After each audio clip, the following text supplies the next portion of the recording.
After weeks of tension and fear following the October 2025 elections, Tanzania is slowly calming down. The violence and protests that shook the country are fading, and people are returning to their normal routines. Still, the air is heavy with memories of what happened. Across cities, towns, and villages, the country is learning to breathe again, slowly, carefully, and with hope. Dar es Salaam, Tanzania's biggest and busiest city, is slowly returning to normal after the tense and emotional days that followed the elections. For weeks, people have been living in fear, unsure of what might happen next. But now, things are calming down, even though the memory of the violence is still fresh in everyone's mind. The main streets are coming back to life. Buses are running again, packed with people going to work, while motorcycle taxis are weaving through traffic, honking and shouting for space. Vendors are setting up their stalls early in the morning, arranging fruits, vegetables, and clothes while calling out to customers. The sound of business is slowly replacing the silence that had filled the city during the unrest. In the busy Kariakoo market, people are pushing through narrow paths between stalls. Some are buying food for their families, others are just walking, still watching the soldiers who are standing near the corners. The presence of soldiers is reminding everyone that peace is still fragile. Many shops are reopening, but some are still closed, with burnt doors and broken windows showing the scars of what happened. Residents are saying that life is not yet fully normal. Some people are afraid to stay outside after sunset. Others are worried that small disagreements could easily grow into something bigger. So at night, the city is becoming quieter. Streets that were once full of traffic are now half empty after 8 p.m. Bars and restaurants are closing earlier than usual, and police patrols are passing through neighborhoods to make sure no one is causing trouble. But even with fear still in the air, the people of Dar es Salaam are showing great strength. Every morning, workers are cleaning streets filled with dust and ashes. Mechanics are repairing broken cars and motorbikes, while builders are fixing walls damaged during the protests. Children are walking to school again, carrying their bags and laughing along the way. Women are selling food at bus stations, and the smell of chapati, rice, and fish is filling the morning air once more. In areas like Temeke and Kinondoni, neighbors are visiting one another again, sharing tea and stories. They are comforting those who lost loved ones or property. Churches and mosques are staying open longer, as more people are coming to pray for peace. Religious leaders are reminding their followers that unity is stronger than hate. Community groups are organizing meetings where young people are talking about the elections, the violence, and what they hope for in the future. Many of them are saying they want a better country, one where everyone is free to speak, to work, and to live without fear. Business owners are trying to rebuild what they lost. Some small traders are borrowing money from friends to restart their shops. Others are joining together to share storage spaces and cut costs. Taxi drivers are back on the roads, picking up customers, even though fuel prices are rising. Down by the port, ships are arriving again, carrying goods and food supplies from Zanzibar and other countries. Workers are unloading containers under the hot sun, happy to have their jobs back. For a city that depends on trade, this is a good sign, a sign that life is moving again. Still, the mood is mixed. Some people are hopeful, but others are worried about what might come next. They are watching carefully how the government is responding to people's complaints. Many believe that real peace can only come if leaders are listening to the voices of ordinary citizens, the street vendors, the teachers, the fishermen, and the youth who are struggling to find jobs.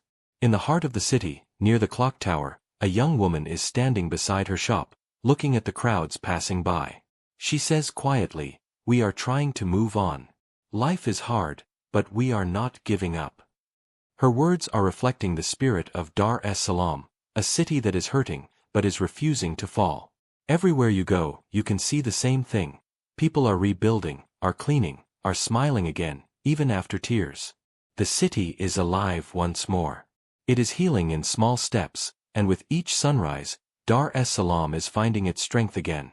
In Mwanza, the beautiful city that sits on the shores of Lake Victoria, life is slowly returning to normal. But beneath the calm surface, people are still feeling the weight of the past few weeks. The city is quiet, but the silence is not peace, it is the sound of people trying to heal. The streets that were once filled with noise and music are now softer, as if the city is whispering instead of speaking. Fishermen are repairing their nets by the lake, their boats are swaying gently in the water. Some of them are still waiting for friends who disappeared during the unrest, men who went out to the city to sell fish and never came back. Their families are sitting by the shore every evening, watching the sunset, hoping to see their faces again. In the central market, life is moving slowly. Sellers are arranging tomatoes, onions, and fish, calling out softly to passing customers. Some shops are still locked, their owners are afraid to open after losing so much. The burnt smell is fading, but the marks of smoke on walls are still reminding everyone of what happened. Motorbikes are passing on narrow roads, their riders are shouting to make way, but traffic is lighter than before. The buses to nearby towns like Magu and Ilamila are leaving half empty. People are traveling less because many are worried that trouble could return at any time. At night, Mwanza is becoming quiet again, much earlier than it used to. The loud music from bars and restaurants is missing. Families are staying indoors, talking softly or listening to the radio. Soldiers and police are still patrolling the main roads, their headlights are flashing through the darkness. In some neighborhoods, they are stopping groups of young men, checking their IDs, and asking questions about where they are going. Local leaders are working hard to rebuild trust. They are meeting in community halls, discussing how to bring people together again. Religious leaders are leading special prayers, asking for forgiveness, peace, and unity. Mosques are opening early in the morning, and churches are ringing their bells longer than usual, as if calling the city to heal. Many families are still struggling. Some houses were burned, others are standing empty because owners are afraid to return. The Red Cross and local charities are helping with food and clothes, but not everyone is getting enough. Children are missing school because their parents are moving from place to place, looking for safety or work. Down by the lake, fishermen are trying to start again. Boats are leaving before sunrise, their lanterns are glowing over the water like stars. The men are rowing quietly, hoping for good luck. "We are fishing for food, not profit," one man says. "People are hungry, but we are doing what we can." In the city center, small businesses are trying to stand again. Tailors are sewing, hairdressers are cutting, and women are selling rice, beans, and fruits by the roadside. But money is tight. Many people are earning little, and prices are rising. Families are sharing meals, helping each other, and hoping for better days. Even the schools are feeling the pain. Teachers are saying that attendance is lower, and some students are still too scared to come. But in every classroom that is open, children are smiling again, drawing, reading, and singing songs of hope. Their laughter is becoming the new sound of peace in Mwanza. The people here are tired, but they are strong. They are not forgetting what they went through, but they are choosing to move forward. The lake that has seen so much, joy, trade, and now sorrow, is reflecting their courage. As the waves are touching the shore each evening, it is like the lake is whispering, "You will be okay." Mwanza is healing, slowly but surely.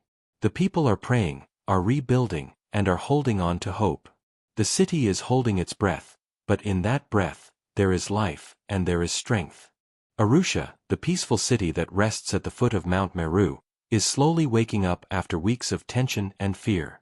Once known for its calm streets and friendly spirit, the city is trying to return to that old rhythm, but it is not easy. The air is feeling lighter, yet the memories of shouting crowds, gunfire, and chaos are still hanging in the background. In the heart of the city, buses are honking, taxis are moving, and people are walking to work again. The famous clock tower is standing tall as always, but the space around it is quieter than before. The voices of tour guides and street vendors are slowly returning, mixing with the sound of traffic and laughter from school children. After days of fear, these small sounds are bringing the city back to life. The tourism business, which is the lifeblood of Arusha, is struggling but is rising again. Before the elections, hotels and safari companies were closing one after another. Tourists were canceling their bookings, and guides were staying at home with no work.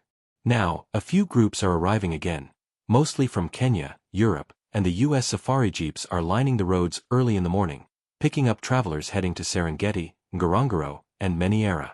Hotel owners are reopening their doors, cleaning the dust from empty rooms, checking equipment, and welcoming guests with hopeful smiles. Some workers are returning to their jobs after weeks of worry.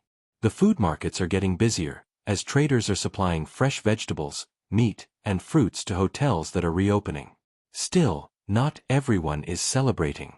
Many residents are struggling with high prices and low income. Business owners are saying that fewer people are spending, and some still are afraid to invest. In local neighborhoods like Njiro, Sakina, and Mianzini, people are gathering at small kiosks, talking about the past few weeks, what went wrong, and what they are hoping will change. Police patrols are still visible, especially in the evenings. Officers are standing near crossroads and bus stations, watching the movement of people. The presence of security is making some residents feel safe, but others are feeling nervous, remembering the violence that shook their city not long ago. Schools are back in session, and the sound of children is filling the mornings once more. Teachers are welcoming their students with wide smiles, though many are saying that some children are still staying home. Parents are working hard to bring back stability, selling food, driving bodabodas, or doing small jobs to keep their families afloat. Community leaders are meeting regularly in churches, mosques, and halls to discuss peace and recovery. Youth groups are organizing cleanup drives, painting school fences, and planting trees as a symbol of new beginnings. In these small acts, Arusha's soul is showing again, calm, hard-working, and deeply united. By late afternoon, when the sun is falling behind Mount Meru, the city is glowing with orange light. You can see women selling roasted maize by the roadside, men playing drafts outside small shops, and children running after old footballs on dusty fields. The smell of coffee and fried food is filling the air, and slowly, Arusha is remembering what peace feels like. In the evenings, some hotels are hosting live music again. The soft rhythm of drums and guitars is echoing through the night air. Couples are dancing, friends are laughing, and for a few hours, people are forgetting the pain of the past weeks. But even in these happy moments, the city is staying cautious.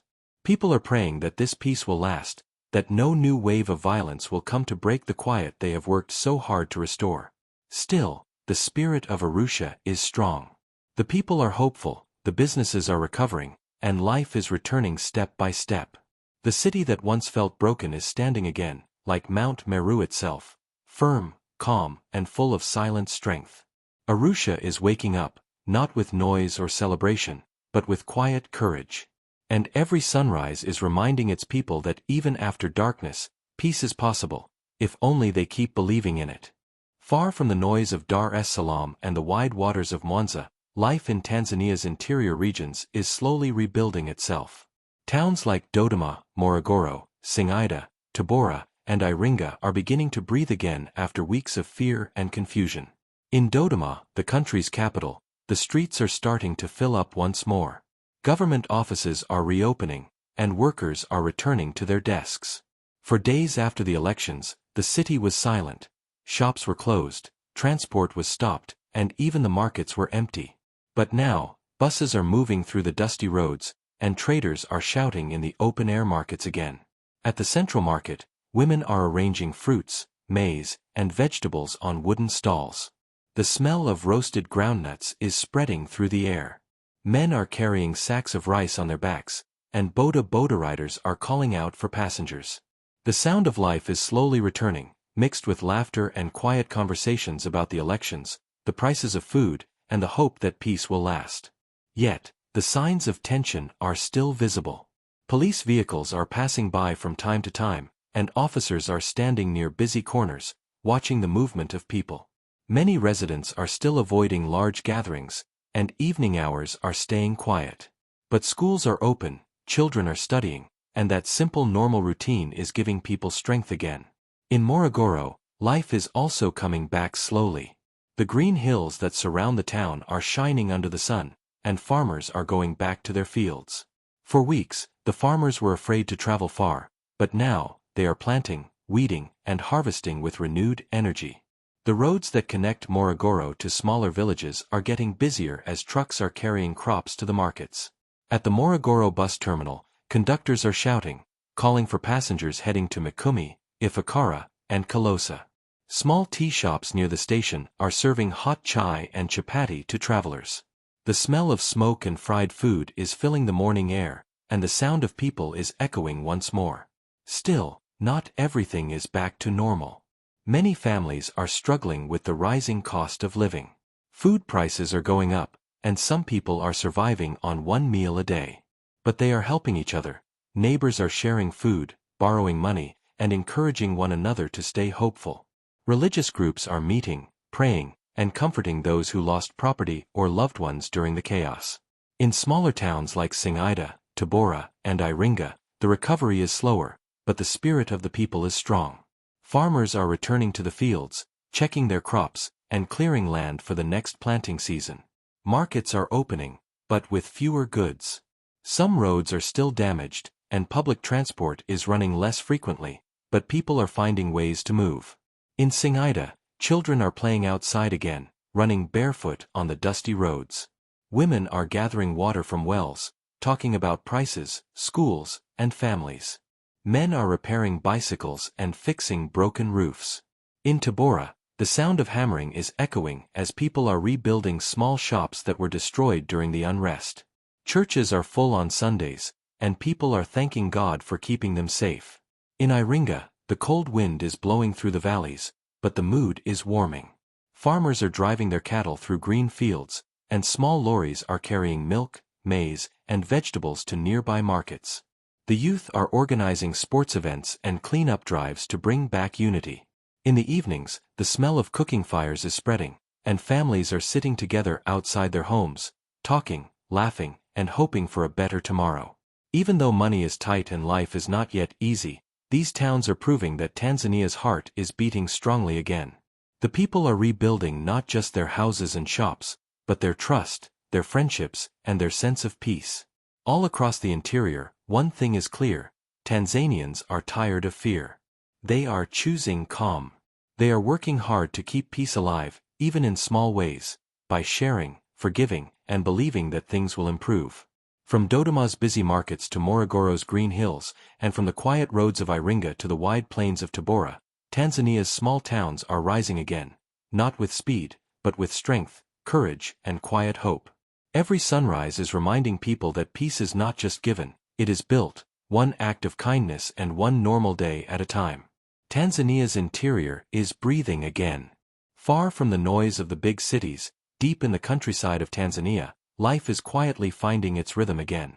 The villages are waking up each morning to the soft sound of birds and roosters, the smell of smoke from cooking fires, and the laughter of children walking to school. Peace is returning slowly, like the sunrise over the distant hills. In the green plains of Shinyanga, Mbeya, Iringa, and Rukwa, farmers are going back to their fields. The rains are falling again, and people are planting maize, beans, and cassava with new hope. Men are guiding oxen as they plow the land, and women are bending down to sow seeds in neat rows. The sound of hoes hitting the ground is echoing through the air, a steady rhythm of hard work and determination. During the unrest, many farmers were afraid to travel or sell their goods. But now, they are returning to the markets, carrying baskets of fruits, vegetables, and grains on bicycles and donkeys. The roads are still rough, but they are open again. In small towns, markets are coming back to life. Sellers are shouting prices, children are running between stalls, and buyers are smiling as they pick the freshest produce. As the sun sets in the evening, villages are glowing with small fires outside mud huts. Families are sitting together, sharing meals and stories. The smell of ugali and beans is mixing with the night air, while children are playing near the fire, their laughter filling the open sky. Even when food is scarce, neighbors are sharing what they have. If one family is short of flour, another is offering a few cups. People are helping one another in quiet, humble ways. In the highlands of Mbeya, coffee farmers are drying their beans under the sun, sorting them with care and patience. In Iringa, women are weaving baskets and selling them by the roadside to support their families. In Singida, herders are leading their cattle across dry land, searching for fresh grass. Across the fields, life is moving forward, slowly but surely. Young people are taking the lead in rebuilding their communities. Some are repairing old schools and painting walls, while others are starting small businesses, selling vegetables, making soap, or building brick houses. These small efforts are giving the countryside new energy and hope. The countryside is not rushing. It is healing in silence, through hard work, forgiveness, and unity. People are not talking about peace, they are living it every day through kindness, patience, and the will to survive. And beyond the villages, across the country, the same quiet strength is spreading. From the crowded streets of Dar es Salaam to the calm shores of Lake Victoria, from the busy roads of Dodoma to the rolling hills of Iringa, Tanzania is slowly healing. The fear that once filled the air is fading away. Soldiers are still standing at some corners, but people are leading the way with calm and courage. Schools are reopening, businesses are running again, and families are reuniting after months of tension. Everywhere you look, Tanzanians are rebuilding their homes, their faith, and their trust in one another. The wounds of the past are still visible, but the people are choosing to move forward. They are learning that peace is not just silence, but the chance to live, to work, and to hope without fear. In every smile, every handshake, every small act of help, you can feel a quiet message that Tanzania is standing again. The nation is breathing, slowly and deeply, after a storm that nearly broke it. It is not the same as before, but it is stronger, wiser, and more united. From the city lights to the farthest villages, people are walking together toward a new beginning. Tanzania is healing, one day at a time. It is breathing again, and this time, it is breathing in peace.